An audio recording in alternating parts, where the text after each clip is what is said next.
So I just got finished watching Vigil on BBC One, and if I had to sum up my thoughts on the show, I think it would be in the phrase show don't tell, and I'll get into that in a minute.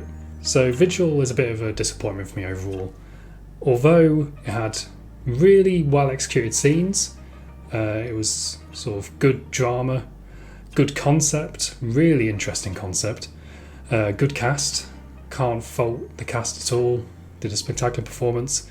The production value of the series was just excellent, but I think where it falls down is unfortunately in the writing. Now I don't really like to just all over a series because it's someone's work, and I've never achieved anything as cool as writing a drama, so I don't really like the kind of extreme negativity that's online, but in this particular case I do kind of want to talk about it, and why I was disappointed.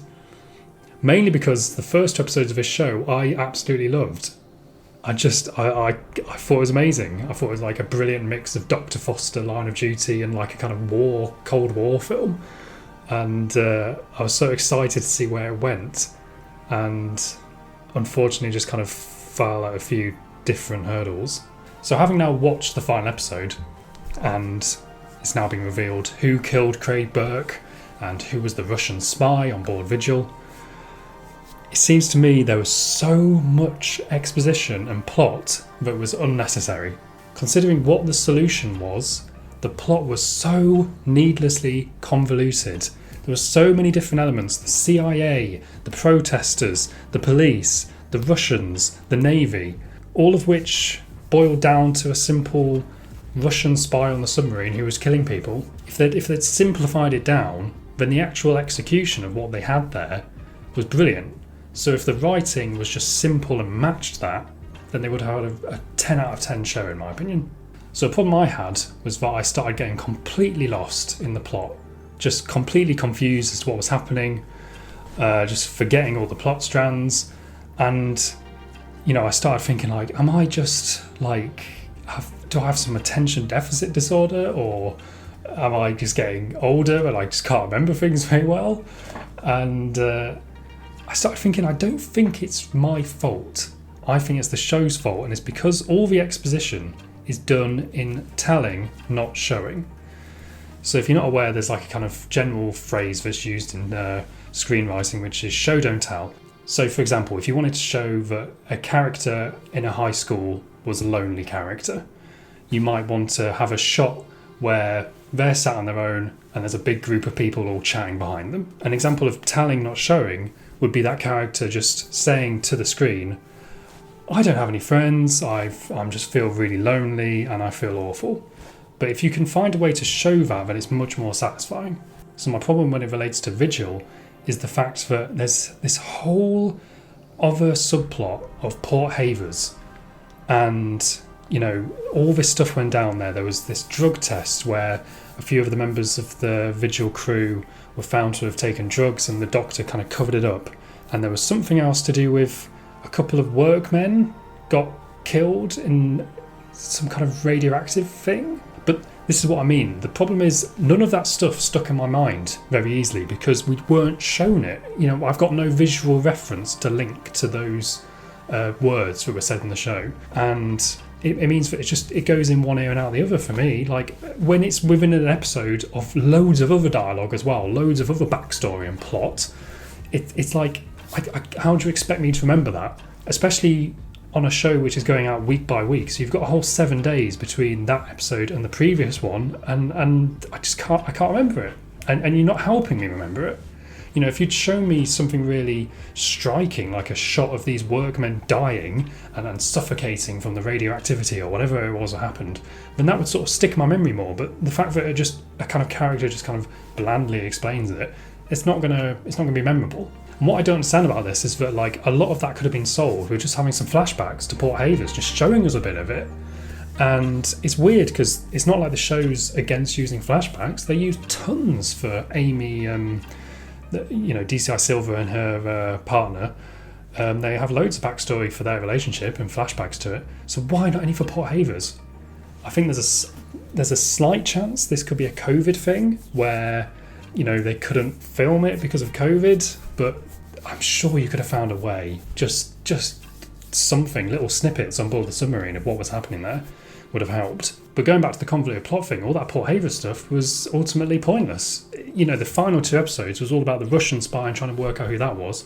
And the Port Havers thing didn't relate to the Russian spy thing at all. It was just kind of a red herring thing to make you suspicious of other characters. But like, to devote a whole 2 episodes on a kind of like a wild goose chase that didn't matter to the plot at all, it's just needlessly confusing. Needlessly confusing. There was a couple of little problems I had with the show. Characterisation. I can barely remember any of the characters' names. That's not a good sign. We were never really shown anything about the characters outside of their role on the ship. So the captain, he's a captain, and we don't really know anything about him. You know, he cares about his job, but you could say that about any of the characters. You know, any of the characters, they're super focused about the Navy. They don't want to leave the Navy. They really care about their job, and they're very professional. And there's loads of Barnum statements you can apply to these characters, but none of them really have anything sort of rock solid. I'm just popping in from the editing because I've realised I failed to mention a really important point about the characterisation, and that was when they revealed the Russian spy. I didn't even know which character it was. I didn't recognise it. So it does kind of ruin your big reveal when my reaction isn't, oh my god, them? It's, wait, who? But anyway, I just wanted to drop in to say that because it's actually quite an important point, because that was like the big reveal of the series. So yeah, goodbye now.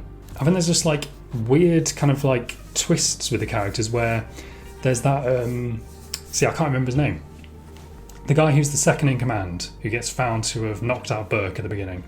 Someone like him just has this massive change of motivations and everyone just goes with it. So at the beginning, he knocks out a man, thinks he's killed him, tries to make it look like something else has killed him, and then isn't honest about it when questioned. And suddenly, even though all that happened, and he's clearly like a very smug, arrogant person, throughout the rest of the series, he's just trusted now. We'll let him get back into his position. He's not done anything wrong. Why does it matter that he didn't actually kill them? He thought he had, and he covered it up. So it's things like that as well, which kind of like goes over a tipping point of credibility, where too many things are kind of like not plausible anymore, including like the actual premise of the person you choose to go down onto a submarine is the person who publicly crashed their car into a lake and their husband died of drowning, and that's the person you choose to go on the submarine. You know, everyone in the police station would have known about that. If it was a secret, then it kind of makes a bit more sense. It doesn't really make a lot of sense that she would have said yes. That's kind of my problem with the series, is that like, it makes for an interesting show that she's got this backstory and stuff, but it doesn't make a lot of sense. It's fried my brain. But the thing is, there's standout scenes in this which are so well done and gripping and interesting.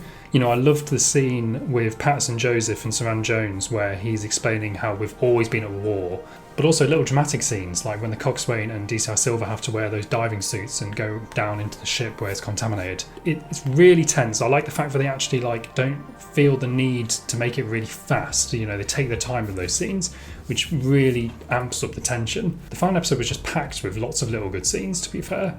And, you know, particularly I liked the chase between the Russian spy, Howard, is that his name? And Silver. And that's what's kind of disappointing for me for the series as a whole, is that there's a really good drama within this, but there's just all this other mess involved with it. And if you took out all of that mess and you simplified it, then you've got a really good show. So starts off well, ends well, but just kind of sunk in the middle. Yes, that's a pun. So yeah, I'll watch another series. I'll definitely watch another series, and hopefully it'll be better that time around. So thanks for watching this video. I'm trying to just focus on film and television stuff at the moment. So if little things like this crop up, I'll talk about it. And I'm also doing a podcast about Bake Off that's going out weekly. So if you like Bake Off, then tune in for that.